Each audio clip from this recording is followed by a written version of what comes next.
Okay, welcome to another edition of the One Solution and Rebels for Peace podcast. In the studio today, I have Dajohn White and Reakwon Lacour with me. So, welcome, guys.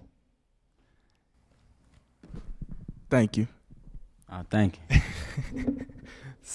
I invited you to this to basically ask you a bunch of questions about your life, about Rebels for Peace, about why you're doing this, about growing up, about what you want for Chicago. So I'm excited, and I hope you answer as honestly as you can and leave nothing behind. So my first question is easy: is tell me about where you're from and how it was growing up in Chicago. Uh, my name is Dajohn. I'm from Chicago, Illinois, South Side. I grew up on 81st and Sangerman, but I was born on 78th and Green. Growing up in Chicago, it wasn't tough, but it wasn't like no walk in the park either, cause like I still had to watch my surroundings and like watch my back everywhere that I went. Even though I was well protected because of the people that who my family is, basically my daddy. So I grew up under the impression that like the circle of violence, it couldn't stop. Like every time somebody do something to me, I had to go get them back, or I had to go get them before they got me. I grew up around retaliation, gang banging. I grew up around drugs, fights, brawls, shootouts, everything. So like it wasn't a rough time growing up, but it wasn't like a beauty park either. What about you, Raquan? Hi, my name is Raekwon. I grew up on 53rd and Aberdeen. I still live there to this day. And the way I grew up, it's like I ain't really go through a struggle though, but I did have a bumpy life. Like everything was kind of sort of handed to me, but I still had to wait for it. But growing up in Chicago, I went through a lot of deaths, losing like friends and family through violence, gang violence, everything. I saw people get killed right in front of me, and yeah, it's like it was a lot of violence and everything, but I hooped to stay away from that, and I never gang banged, so it's like I ain't really had to be out there really. But my childhood was alright, but it was bumpy though. As I got older, my teenage years. And how do you kind of react to that violence once you observe it, like compared to other people, for example? I mean, when I was younger, of course, I felt sorry because I know how I feel to lose someone, and I know it really hurts. But now I'm used to the feeling because people in Chicago die every day. So if like I feel like if you want to live in Chicago, you got to get used to people getting killed every day, constantly, or getting beaten to death. Like you just got to deal with it because that's just something we really need. We really need to get used to because that's not gonna stop in Chicago. What about you? How, like, growing up, watching and observing it, how's that? Watching it and observing it back then, it wasn't really like it wasn't like no scary scene. Like I was basically how I grew up, like since I was like surrounded about that, so like that was like my lifestyle. So I wasn't really scared about it, or like I wasn't sad about it. Like yeah, I enjoyed it. I enjoyed seeing people get beat up. I enjoyed seeing people get hurt. 'Cause that was like my lifestyle. I grew up around that, so that's what I was immune to. I wasn't used to nothing different. So like people dying every day, or like people getting shot or beat up, like it really didn't do nothing to my system, because like it it's like an everyday thing to be growing up in Chicago, because like that's what I was used to. That's what I grew up by. So I ain't really hit me. It was just fun to see stuff like that. And has that changed for you? Yeah, that changed dramatically. Like now I don't want to see nobody get hurt. I don't want to see all that shooting and stuff like that. Cause like now I put myself up in a position like everybody else do. Like what if that was my homie or my little sister or like my mama or my daddy out there? They just got jumped on, or got hurt, raped, stabbed, killed, all of the above. So like now I see stuff different now, cause like I don't want that to happen to my people, so I don't want that to happen to nobody else. Do you want to say anything, Raquan? What's the question again? Well, you don't have to say anything. You answered it good the first time. So what I would ask you is like, growing up, you probably made some good decisions, some bad decisions, as all humans do. Yeah, most definitely. I made a lot of bad. I made a lot of good. But so what you asking is, out of all the bad decisions I made, how did I like overcome like? Yeah, what have you learned from it? Like now you're older, you've learned from those things or not? I don't know.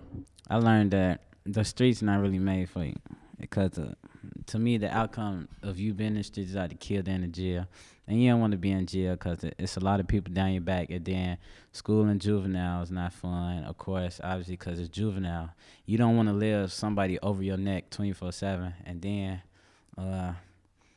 life in the streets. It's a hustle. It teaches you how to hustle, but you'd rather want to hustle the right way instead of the wrong way, because the hustling the wrong way could get you killed. Then you got to think about your parents. Like, you supposed to live to bury your parents, not your parents to bury you.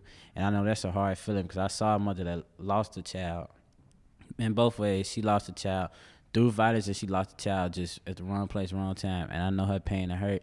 And then eventually, of course, she committed suicide because she ain't had nothing else to live for. So that's all I got to say. So with all that, is it hard to kind of feel hope? I mean, it all depends on the way how you grew up. It all depends on like how the view of how you look at things, because sometimes I feel like I could do something, and then sometimes I feel like I can't. It all depends on how you feel during the situation. Like right now, yeah, I got hope, but I ain't got no hope in, like, I got hope in fix Chicago, but I don't see nothing really stopping all the violence, because it's going to be hard for just a group of people to reach out to the whole rural billions of people, and to get billions of people on your side, it ain't easy. So how do you get millions of people on your side? I mean, by doing good things to communities, not just your community, but other communities around you. You're going to have to go out and help. You're going to have to, basically help, but you're going to have to help in many ways, because every community don't need the same type of help. Like, some people need less abandoned buildings in their communities. We got to help with that. But some people also deal with heavy gun violence, and that takes a lot of rake. Everything ain't easy. But you basically got to help one another. But we can't just help people. They're going to have to, in order for them to help make a change, they're going to have to rake with us. So how has the response been so far? Like, you guys wanted to make a difference. Are people, do they want to do it, or are they? Well, for Rebels of Peace, we found other schools that was willing to ask us to come in and talk to their students. But like outside of school, I don't really know too much. But I know in other schools, like, they like the idea and they want to know how they could get involved. You want to talk on that? No, you hit on the money. It's good, yeah. So, like, your plan, we'll get to Rebels for Peace and kind of your plan for the future. But, like, in reality of Chicago now, like, what is, like, the biggest challenge in your mind to be able to make change? Gun violence. What will you say, Dajohn? Emotions. All right, you explain your gun violence, and then you can explain the emotions part. I mean, it's Why gun violence? That's why most of the deaths come, because it's gang related. And gangs, a gang versus gang, they don't fight like how they used to. It's either you gonna get shot like this, or you gonna have to die some other way. And there's a lot of retaliation. So I say gun violence, because most of the killings is due to guns. Right. I just want to ask more. So why do people use, like, why is that a big issue in Chicago? Retaliation is a big part of why that's happening. Why? Because most people out here feel like, since you took their loved one, everything ain't solid until they take your loved one. But at the end of the day, it's just making the problem worse, because after you take them away, what's gonna happen? You either gonna get caught by the police, or the person that you killed, family gonna come after you and you get killed. So that ties back to being in the streets is either jail or death. What do you want to say? I was gonna say, to piggyback about what he said about the retaliation and stuff like that. All that, to me, it comes from people who don't know how to deal with their emotions. Like if you kill one of my people, I can't cope by myself. I can't fix my own pain by myself. So that's my emotions getting the best of me. So all I see is red. So what I want to do is to cope with my emotions is to go kill one of your people. So then that's how the retaliation start. You kill them, I kill them. So I want you to feel the same pain that I felt. Pain is emotion. So that's what the emotions come in at. And like a lot of people up in the city of Chicago, they don't know how to deal with their emotions. Like when they happy, they wanna do happy things, go outside, party, play, all that. But when they mad, all they see is red. Like they don't want to hear nothing but nobody saying. They don't want to listen. All they want to do is go do rage stuff, violence. They want to put hurt upon others to try to make themselves feel better. Right. So when you have those emotions and you don't know how to handle them, and like Reakwon said, you have a bunch of guns readily available. That's you got the result that you're living in right now. You got anger. Anger plus guns equals violence. So your emotions, your guns. You if you got access to guns and you real angry and what you want to do is go out to go kill people. That's what you gonna do. You got your thought and you got your act, and then you gonna act upon that. Now, if people took away guns, do you think that's possible? And B, do you think it would solve violence in general? Or would people just find other ways of being? I believe that I believe that like I don't really think that the guns can get out of Chicago, because it's people travel to different states, different areas to go bring guns back to Chicago. I don't think that can stop.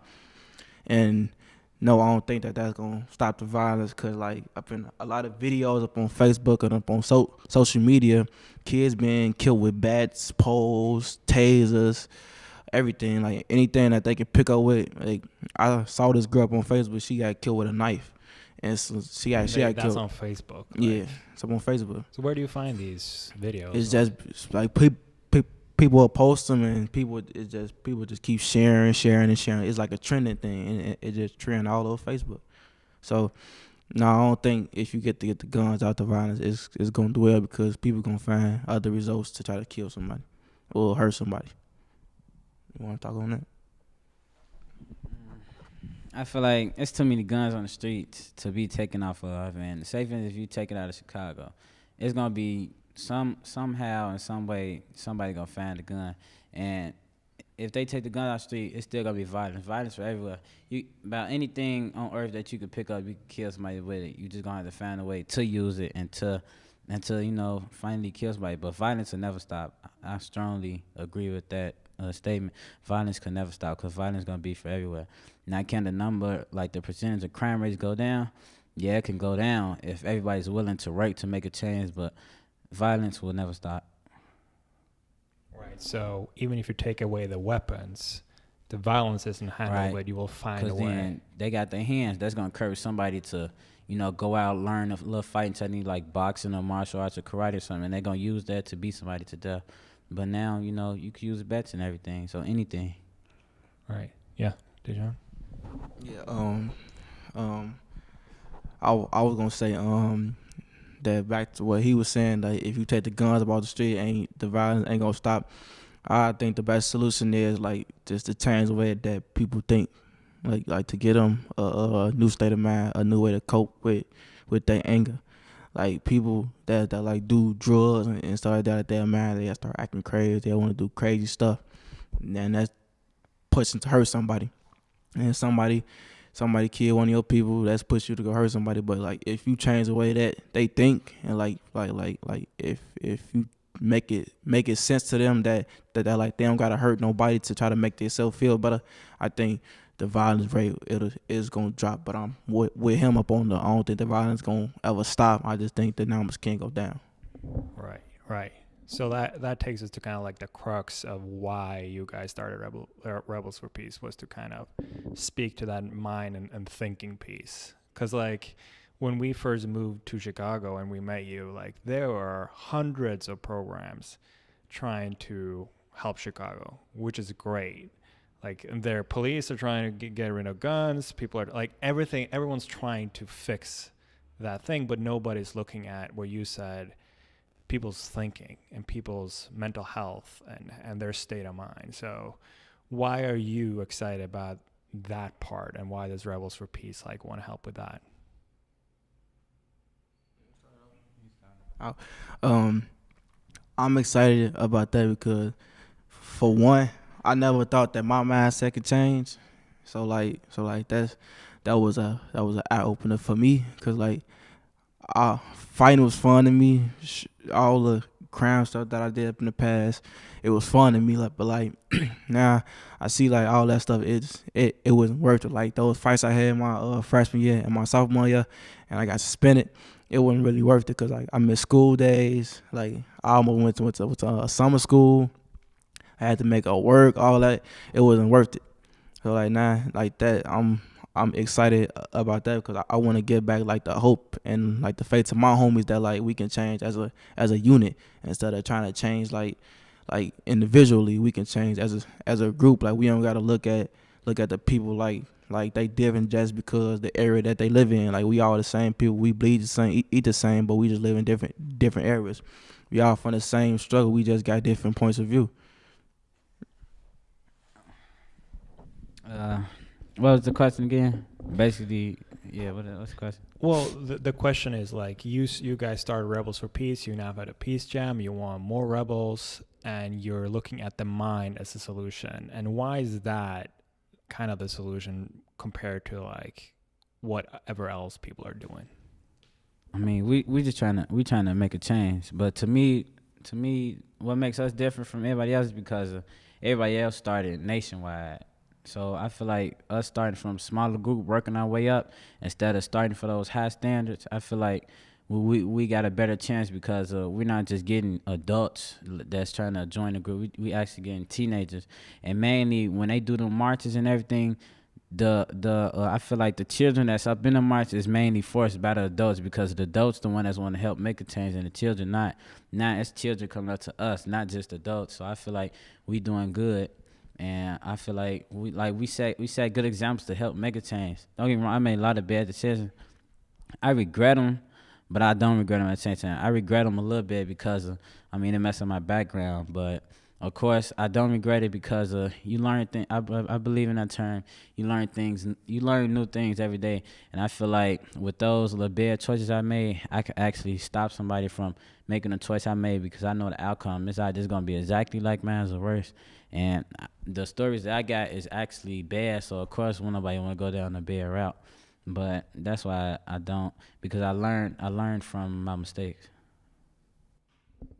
So it sounds like one of the things you really want is that it's youth led, like you are doing it. It's not somebody else's agenda, like somebody else trying to force you. Like you are actually creating this. Right. Don't get me wrong. When I first heard about Dajohn group and what he was doing, I'm like, he don't get a lot of people. I thought it was interesting, but as I got into it, then I saw other people like actually wanted to join the thing. I felt like it was a right fit for me. So, and then now just look at me now. I'm like, I'm really into Rebels of Peace, and I'm trying to help and do what they do. So who is it for? Is it only for guys, or can girls come? Nah, What age group? it's for everyone, anyone that want to join. But our goal is to have 50 dedicated rebels. That don't mean just come once every meeting, like once every 3 months. We want you to come constantly and don't give up and help us get the word out. You want to speak on that? No. All right. But eventually we gonna go nationwide. But right now we just focusing on right now. But I believe we have other groups, a group of people from Florida. That actually send us videos back, and they ask us questions. We send answer back, and we ask them questions. Yeah, right. Palestine. So tell us more about that, because you had with the Florida, and then we're doing with people in Israel, Palestine, but also we talk with former inmates that just get out of jail, been in there for 15 plus years. How was that, like asking questions with them and what they have learned from going through the same thing? I mean, with the prisoners, of course, us teenagers, we could only speak on someone going to juvenile because, of course, we don't know how the real cell is. We just know the teenage cell. So them telling us about what they been through inside the cell, what they how they got hurt and how that messed up their future and how they had to leave their families behind just because of stupid mistake they did. That's showing us something that we shouldn't want to do, and that's teaching us. They trying to teach us young, so when we get to their age, they don't have that many second chances like we do. We have second chances, they really don't. Once you get older, you really on your own. And to go back to you said what was Florida and us talking to Palestine students? What's that all about? Yeah. So basically, I think that it's really to me we just what you want to call it, transferring, like we going telling them like problems from down here, problems from down there, and we gonna come up with like one solution to how to fix it all instead of just worry about our problems and not everybody else. That's how we expect to get more people on our side by just not solving our problems. We want to help solve other people's problems too.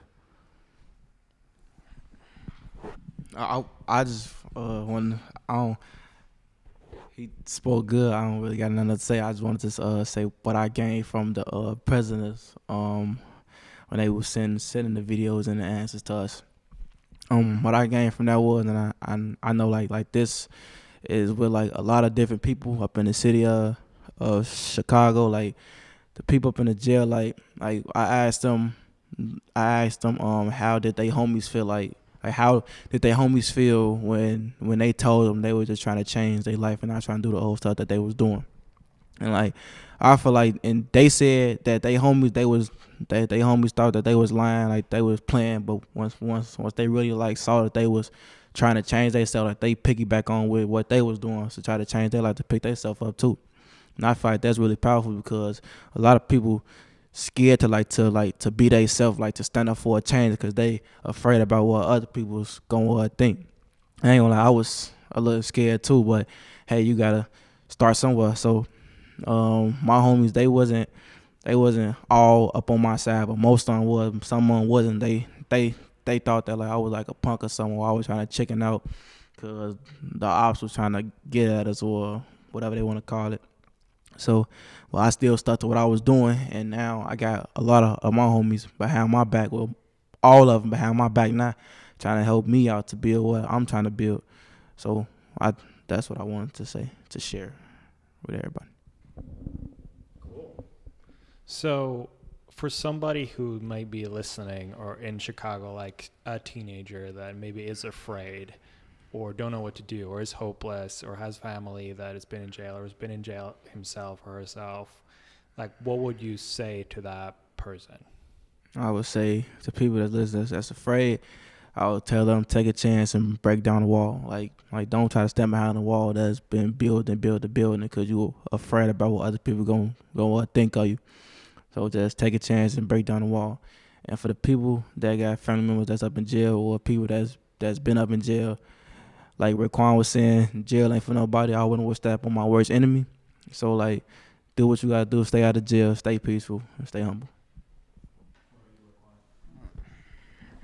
To the young ones that's out there that's scared to talk, I mean, it's different from me because I was never scared to talk. I'm an outspoken person. Like I want to be the star of the spotlight. So I can't really say just stop being a chicken and just come out. But what I can say is you never too young to help make a change, because we are teenagers, 16, 17. But we're making a change. We taking on like a older person task, and we actually making a change, and we actually getting people on our side that we thought we could never even get on our side. And for them older people that just got out of jail, like them prisoners, you're never too old to go back and change about what you did when you was back in that time. Like you could always go back and finish school and then help build your family more stronger. Like you could help repair those hearts that you have broken. You're never too old to go back and finish something you never finished while you was young because you was too busy doing bad things. Boom. That's good stuff, guys. Anything else you would say to anybody wanting to join the Rebels for Peace? How do you join? Is it for everybody? Yes, it's for everybody. But you want dedicated ones, like yeah, what? I want dedicated. Don't get me wrong. If people just want to come, stop in, like come to like little peace jams or Right. or like, don't get me wrong, you could stop in, but like if you really want to be a part and help us make a change, I feel like you have to be dedicated, because you can't just stop in one time. Only time to me you can stop in is to join like our PGM. You ain't got, in order to come to the PGM, you don't got to join just to come. You could just come support us, help us get the word out. You ain't got to be joined, but we really want 50 dedicated people. I mean, it's not a lot compared to the billions of people out here, but it's gonna be hard for us picking the 50 dedicated people. How y'all can help us out? Go on our Facebook page at Rebels for Peace. Go out our Instagram page, Rebels for Peace. Share our video that we be posting. Get our word out. Speak to your friends about us. If you work at schools or businesses, talk to them about us. Try to get us in y'all schools or in y'all business to come share what we doing and see how y'all can get involved. Boom. And I would just say to anybody listening that the Rebels needs money.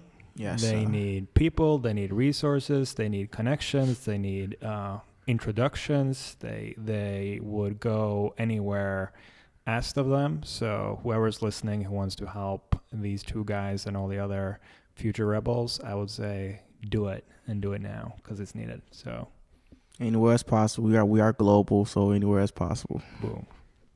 Thank you so much, guys. It was a pleasure talking with you guys. Let's talk with you too. Oh, we're out.